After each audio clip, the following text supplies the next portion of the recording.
Hi, I'm Dave. This is Cyderbaby, and I'm speaking to the great man, Jamie Porter. Hello. Hi, Dave. How are you? I'm pretty good, thanks. How are you? Yeah, good. All things considered, good. Just released a single this last Friday. Yeah, indeed. Yeah, called "Save Me." It was a song that I originally wrote back in 2013, I think, or around that Right. area, about life struggles at the time that I was having. I think it's been my midlife crisis, which started when I was 9, and Right. it's still going on. Still going on now.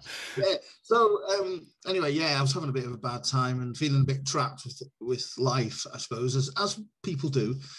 I recorded it, released it, and it was sort of our first single that went to radio Right. at the time. And yeah, it was okay. It was like a toe in the water, if you know what I mean. And then I decided, well, with our management company, we were thinking what songs to release at the moment, and so I played it to him, and he loved it, and he suggested re-recording it. So Right. that's what we did towards the end of last year, re-recorded it and just revisited it, and yeah, and so it was our single prepared for last week.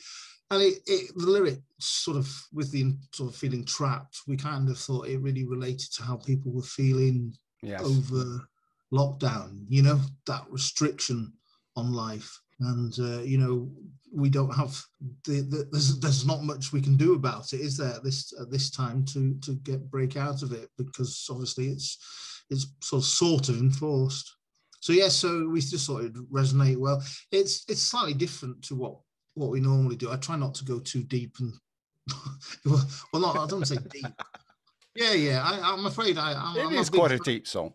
It is. I mean, I'm a big fan of so many different bands, but my favorite sort of stuff is bands like Britney Fox, Cinderella, Poison, Right. that sort of ilk, Yeah. because Van Halen possibly as well. Fun rock, I suppose. Yeah. I guess you could.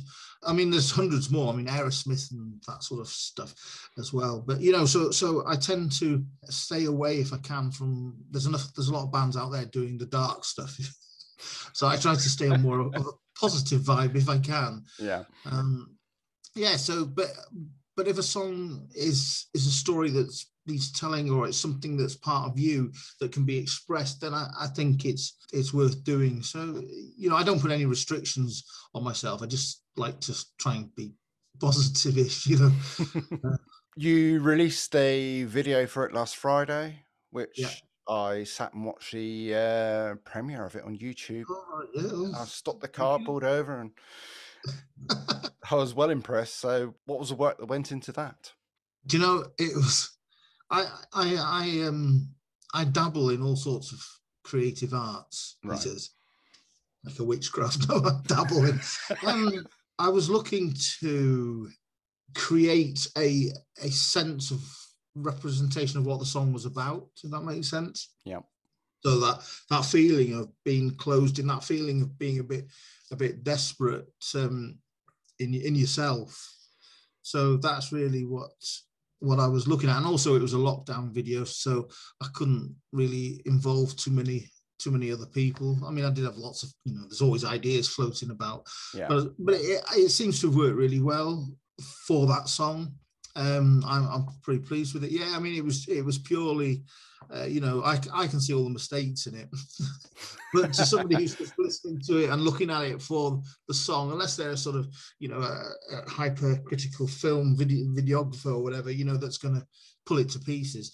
Yeah, and yeah, it took me, it probably took me about 2 weeks of non-stop virtually editing, because I'll do a certain point and then I'll change it and I'll think, oh no, Yeah. how can I so I sort of did one version and I sent that to my manager to have a look at, and he loved it. And then I said it's not quite the finished one, and then yeah, there was a few little tweaks that I added in just to, I don't know, build it up or Yeah. create that sort of atmosphere. But essentially, it was a green screen Yeah. That's all I did. I stuck myself in front of a green screen, which I'd never done before. Videoed myself singing along to the track, and yeah, trying to make sure the cat didn't run in front of me. Yeah, it was pretty good. So I found this. I was looking for being trapped in a room, and I found this image on that worked for that as well, which I then edited again as well. So to create that sort of dark, sort of like in your mind as well. I was trying to trapped in your mind. I was trying to sort of give that sort of impression or feel to it as well. So yeah, I was quite pleased with it, and it did take a lot of experimentation and messing about. Well, it's not really messing about, but I got a little bit of an idea what I'm doing. But yeah, just kind of learning process, and it fitted well. And then in the original version that we did, it kind of we kind of started the song straight away, but my son Danny, who plays the bass in the band, has been playing all sorts in the band over the years. Has he came up with the introduction part on the piano, because he's a much better piano player than I. I kind of did the original song and put that together, and then on this one he plays the piano track, and he came up with that intro, which I just thought it was really cool, and kind of it just added a different element. I don't put any sort of real restriction on what we can, what tools we can use, really, to tell a story. But we try to keep it as traditional as possible, if you like. We ain't doing blowing milk over the tops of milk bottles yet. So you're not. No. Lockdown's not been that long. Okay. I think for some it has, but yeah.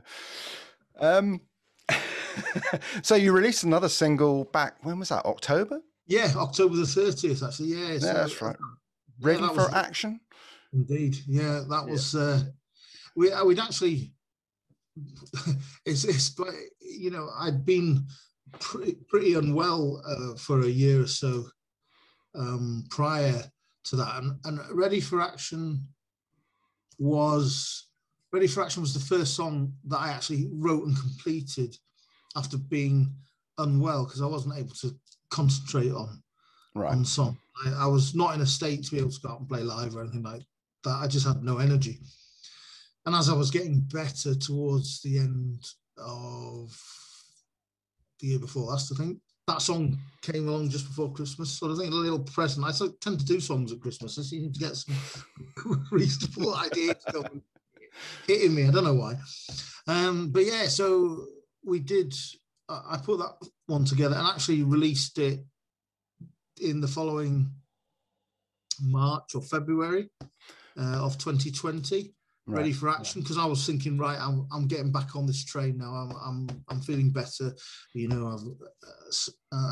also it was kind of that message, but it was also a message that I was sort of harping back to, because I do that quite a bit, to the sort of the days gone by. We all look back, whether it's good or bad, but I was looking at it from the perspective of somebody working all day in a 1970s time in a factory. You punch your card, and you'd look forward to your weekend and to go out and grab a beer and see a band, because that was the entertainment in those days. And then of course the girls, and that's where they're Ready for Action for the got to keep it rock and roll as well as so there's a sort of double play there in what I was writing. But we do this, ironically we released this song Ready for Action, and the week later worldwide lockdown.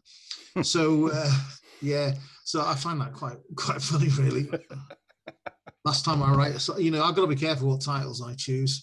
Yeah, this is harking back to the witchcraft you're on about. Yeah, I think either that or I think it's a jinx, man. But anyway, so what we did, because after the single was released, I teamed up with John Craig from Ford Management, and he suggested that I re-release it again later on in the year. Right. So that's what we did, and then second lockdown came. So you can't. Yeah, it's definitely a lockdown song. So we've played it once live. We got a gig in. We had a gig in just before lockdown. I think it was like the 7th of March last year, just before it. We were supposed to be supporting Faster Pussycat in our local rock venue, right, just before on the 11th, but they obviously cancelled their UK tour, because as you would, as everybody was. So they ended up doing, because a couple of shows got pulled, so they ended up doing like a local Northwest rock band night, you know, and we did a set there, and that was the first time we played it and the last time we played it as well. So, yeah, it went down all right. It's just I've forgotten how to play it now. It seems like ages, but yeah. So there was that one, and as you said, it came out in October. But there was another song that I wrote during the lockdown called "Where We Belong," and that one was the first single that we put out in conjunction with the Forge music group, and that one was essentially telling the story of how, because we've all been missing music and live music, and it's essentially saying how talking about, particularly I think in the rock community, how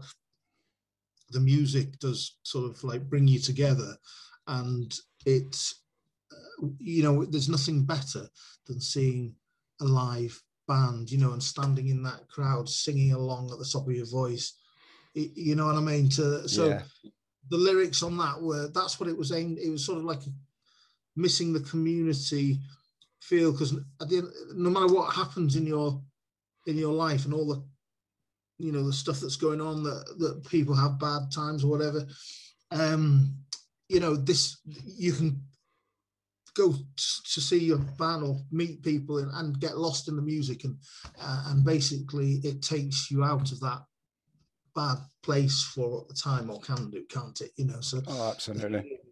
So that's another one, you know, that's so that's the 3 that we've recently put out, and we'll be hopefully on an EP or album coming up in the summer. So, well, plans are afoot then. Oh yeah.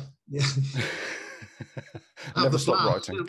No, it might not be us. Yeah, don't stop writing. I've you know, I have with the modern, you know, the wonders of modern technology, as I'm sure you know, we can use our computers to so I kind of use it like a notebook, and it's a hell of a mess. But yeah, I have loads of songs on the go.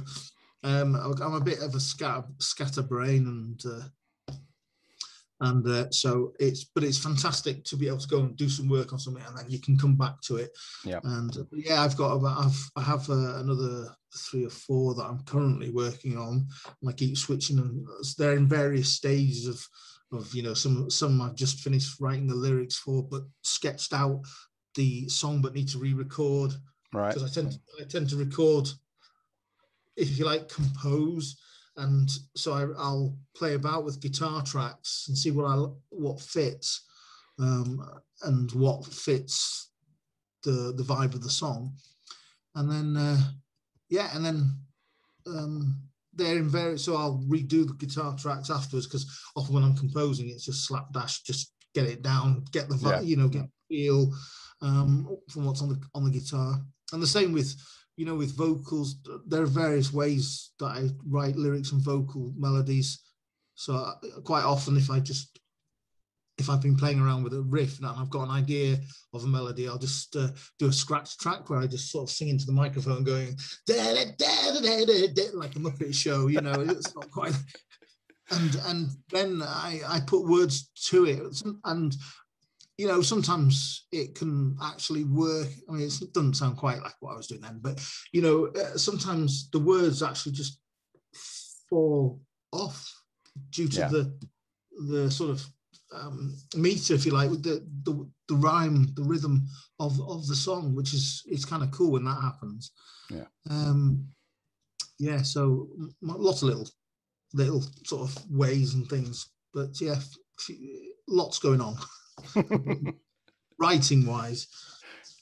So you mentioned a few bands earlier that were your influences. Who Yeah. else would you consider as a major influence? Do you know when I was sort of when I was growing up, I think when I was sort of in school, I think it was AC/DC, Status Quo. Mm-hmm. I love that. I love that southern rock, sort of boogie. Chuck Berry. You Yeah. know, I'd always go and if I ever heard or read an interview, say, about a guitarist or a band, and they said they loved this band and that band, say it was the Rolling Stones, saying they were influenced by, I don't know, one of those, I can't think of the names off the top of my head. I told you I'd be bad at this. Some of Don't the worry, early, you're doing well. some of the early blues artists, say Yeah. Buddy Guy or that sort of vibe. And so I'd always go back and check out those as well. So Right. Gary Moore, I'm a big. I can loved relate his, to that. yeah, I loved his stuff all the way through, and it was the combination of his phenomenal technique, but also the melody that he would create in his solos, and that to me. I ain't the world's best guitarist, but I don't believe you need to be the world's best guitarist. I think it's about, well, it depends on what you want to do, obviously, but for me, it's always the song that has to come. That's the thing that it's, so the guitar solo, if you like, or parts, has to be part of that communication, if you like, and have its own voice within that. So, I will spend days working on a guitar solo. I only have two notes in it, but it's kind of I want it to fit the song, and it's so I will do. Yeah, I mean, I'll do a couple of hundred. In fact, on Save Me, actually, I redid, because I redid all the tracks, the guitar tracks and the guitar solo. Although it might not sound it, but I did hundreds of takes of that while I was trying to find the line and the sound that I was happy with, and what I thought fitted it. So each section of the solo is a part on it, and I'll use things like switching the pickup configuration. So I think I start off in quite a few guitar solos. Although it varies, I might start off with a treblier sound, on the bridge pickup, and then switch to the neck pickup to get that more bluesy sort of nasally tone, in just as a different voicing. And yeah, I mean, I got that always sort of stuck with me through enjoying Iron Maiden when I was a kid, as well, because I loved the way that Adrian Smith would have this sort of like more high pitched in the right, but treblier tone with his, using the bridge pickup. I would have thought, and then Dave Murray would use the neck pickup a lot, which would have this, and it was their characteristic tones on all the early Iron Maiden, records. And I loved that. So I kind of utilize that quite a bit in a guitar solo when I'm thinking about where it's going. But yeah, I love so many different, I've been brought up on, Johnny Cash, I love bits of everything, all types of music. If it's a good song, it's a good song, really. That's, yeah, it's definitely, things like the Black Crowes, loads of the old, the old classics, as I said before, Rolling Stones, the 70s. Stuff big on the 80s, hair metal, as you can see. It's you still got it, man. The wig's still here, but I still got. I mean, I'm actually molting more than the cat. I don't actually know where it's coming from. Where I think there's a few more gaps here. There's no comb over yet, but you never know. Yeah, I'm fighting battles with Father Time. But yeah, I mean, you've got to kind of go with the flow and just try and enjoy it. But yeah, I'm trying to think of what other, there's always bands like Metallica, the Guns N' Roses as well, Yeah. As I said, Def Leppard, Queen.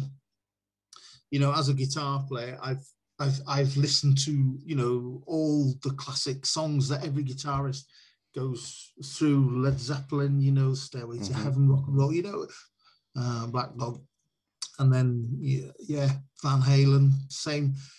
Same sort of reason, I guess, as I was coming through. We had Guitarist magazine, didn't we, come around in the mid-'80s, and I would buy that quite religiously at the time. And I had to go through, and I'd pick up on bands or artists like Vinnie Moore and Tony McAlpine, and the sort of like neoclassical type stuff as well. But that stuff was just so sort of like fast.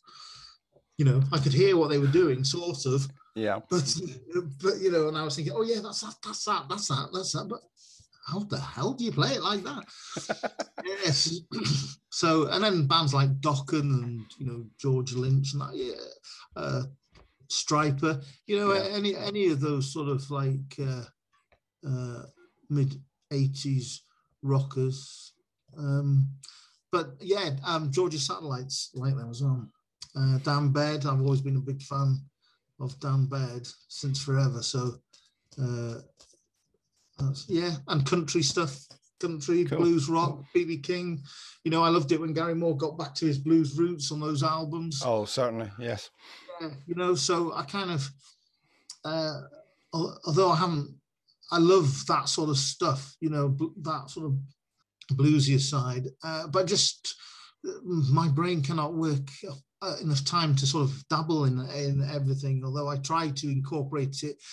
Some people have projects going on here and here and do this. I just can't do that, so I try to just say, well, I can put something in later on or something. But yeah, so that's kind of, I hope that's given a bit of an insight of influences. Certainly. Went off on a bit of a no, it's fine. So the new single, Save Me, that's out now to stream. It is everywhere. Good. I wish you the very best of luck with it, and I hope to chat to you soon. Thank you very much, Jamie Porter. Thanks a lot, Dave. Cheers.